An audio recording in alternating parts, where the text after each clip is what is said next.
Welcome back to my channel. দর্শক বন্ধু, আবারও নিয়ে এসেছি নতুন একটি ভিডিও নিয়ে। দেখতে পাচ্ছেন কাগজ আমি যেভাবে ভাঁজ করেছি ঠিক এভাবেই কিন্তু আমি বিছানার চাদর ভাঁজ দিব। তাই সংক্ষিপ্তভাবে দেখানোর চেষ্টা করেছি। যেহেতু আমার বিছানার চাদর অনেক বড়, দেখানো খুবই কষ্ট। আর মাঝখানে দিয়ে সেলাই দেবো। সেলাই দেওয়ার পরে এভাবে কিন্তু একটা কুচি কুচি ভাব চলে আসবে। তাই আমি হাত দিয়ে দেখিয়ে দিলাম সেলাই না করে। মূল কাপড়ে কিন্তু আমি সেলাই করব। তো এভাবে ভাঁজ দেওয়ার পরে আমি এক পাশে নীল কালার আর আরেক পাশে আমি জলপাই কালার করব। তো আমি মূল কাপড়ে চলে আসি। এক বিক চৌড়া একটা ভাঁজ করে নিয়েছি। তারপর দুইজন দুই দিকে ধরে এরকম একভাবে ঝাঁকি দিতে হবে। কাপড়টা ঝাঁকি দিলে তাহলে সমান হয়ে যাবে। ঝাঁকি দেওয়ার পরে আবার উল্টাতে হবে। সুন্দরভাবে প্লেন করে দিতে হবে কাপড়। আবার একটা ভাঁজ দিচ্ছি। এভাবে ভাঁজ দেওয়ার পরে আবারও ঝাঁকি দিতে হবে। ঝাঁকি দেওয়ার পরে কাপড় প্লেন হয়ে যাবে। সুন্দরভাবে গুছিয়ে একটা পিন লাগিয়ে দিব। পিন লাগানোর পরে আবার আরেকটা ভাঁজ এভাবে উল্টাপাল্টা করে দিতে হবে। একটার পর একটা দিতে হবে। দিয়ে পিন কিন্তু লাগিয়ে দিতে হবে। বারবারই কিন্তু পিন লাগাতে হবে। আর মোটা মোটা পিনের মাথা হলে ভালো, পিন খোলার সময় কিন্তু সুবিধা হবে। পিনগুলো সাবধান মতো দিতে হবে। তো আমি একটার পর একটা পিন লাগিয়ে দিচ্ছি। কত সময় আবার কিন্তু দুটা পিনও লাগানো যেতে পারে, দুটা তিনটা যেটা সুবিধা হয় সেটা। দেখতে পাচ্ছেন আমি ভাঁজ করেছি। ভাঁজ করে একটার পর একটা ভাঁজ হচ্ছে। কাগজে যেভাবে দেখেছেন, যদি এটা বড় কাপড় দেখানো খুবই মুশকিল। এই যে ভাঁজ যে দিচ্ছি, ভাঁজের এই সাইডেই কিন্তু একটা পিন লাগিয়ে দিব। বড় পিন লাগিয়ে দিলাম। তো পিন লাগানোর পরে আমি আরেকটা ভাঁজ দিব। প্রতিবার ভাঁজ করতে হবে আর প্লেন করে দিতে হবে কাপড়। কাপড় যদি আগে আয়রন করে নেওয়া হয় তাহলে খুবই ভালো। আর আমি কাপড় কিন্তু আগে ধুয়েছি। ধুয়ে রোদে শুকিয়ে তারপর ভাঁজ করছি। কাপড় আমার সম্পূর্ণ ভাঁজ হয়ে যাচ্ছে। সম্পূর্ণ এটা পুরোপুরি ভাঁজ হয়ে গেল আর মাঝখান দিয়ে একটার অর্ধেক হলো। তারপরে আমি মাঝখানে দিয়ে কিন্তু সেলাই করব। কিন্তু তার আগে আমার পিনগুলো খুলে নিতে হবে। দেখতে পাচ্ছেন এই বড় বড় পিন, ছোট ছোট পিন খোলা খুব মুশকিল। ভিতরে হাত দিয়ে আস্তে আস্তে আলতোভাবে দেখতে হবে কোথায় কোথায় পিন আছে। এই পিনগুলো যদি বের না করা হয় তাহলে পরবর্তীতে হয়তো কোনো সমস্যা হতে পারে। খুলে ফেলানোটাই বেশি উত্তম। পিনগুলো খোলানোর পরে কাপড়ের মাঝখান দিয়ে 6 পর্দা বা 7 পর্দা সুতা দিয়ে সুন্দর মতো ধাগা সেলাই দিতে হবে। আর প্রতিটা ধাগার মাপ কিন্তু একই রকম হলে ভালো, তাহলে গোছানো হবে।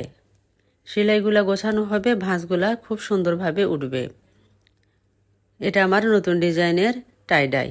যদিও অনেকের দেখেছেন কি বিভিন্নভাবে করে। এটা ভাঁজ না যদি সেলাই করে না করা হয় তাহলে একটু এলোমেলো হবে। আর সবসময় মাপের সাথে থাকা ভালো, তাহলে গোছানো হয় জিনিসগুলা। তো আমি সেলাইগুলা আস্তে আস্তে টান দিয়ে সুন্দরভাবে একটা একটা করে গুছিয়ে নিচ্ছি। গোছানো সম্পন্ন হয়ে গেলে সুতার মাথায় গিরা দিতে হবে। তারপর নতুন যে চমক আসবে সেটা হলো বোতলের মাথায় আমি সিপিটা লাগিয়ে দিয়েছি। না লাগালেও হবে। তো আমি এই বোতলের চারিপাশ দিয়ে এটা কিন্তু লাগিয়ে নিব।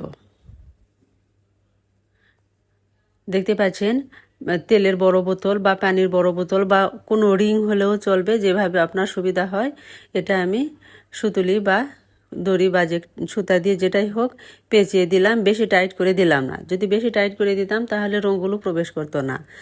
আর মাঝখানে দিয়ে কিন্তু এই চাদরের সাদা সাদা অংশ বেশি থাকবে। যদিও বেশি বাঁধলাম না, আমি আবার ব্লক করব। তো আমি রঙগুলো আছে, প্রথমে আমি দিব কিন্তু নীল কালার রং ব্যবহার করব। তাই আমি হাইড্রোজ দিয়েছি, তারপর রং দিলাম, তারপর আবার কস্টিক সোডা দিয়ে ভালোভাবে নাড়াচাড়া করতে হবে। ভালোভাবে নাড়াচাড়া করার পর আমি দেখতে পাচ্ছেন প্রিয় দর্শক, কাপড় কিন্তু দিয়েছি। কাপড় কিন্তু আগে ভিজিয়ে নিয়েছিলাম। কাপড় ভালো করে কিন্তু নাড়াচাড়া করতে হবে। কাপড় ভালো করে নাড়াচাড়া করার পর 12 বা 13, 14, 15 এভাবে যত খুশি রাখা যায়, তবে বেশি না রাখাই ভালো। 8 থেকে 10-15 মিনিট রাখলেই হবে। তো এই কাপড় আমি হাত দিয়ে ধরে রেখেছি, বলের মধ্যে না রেখে। তারপর আবার 1 ঘন্টা পর আবার অপর পাশ যে আছে সেই পাশে কিন্তু আমি জলপাই কালার করব। তাই আমি আবারও রং দিচ্ছি। রং দিয়ে আবারও ঠিক সেম আমি 10-12 মিনিট রাখলাম।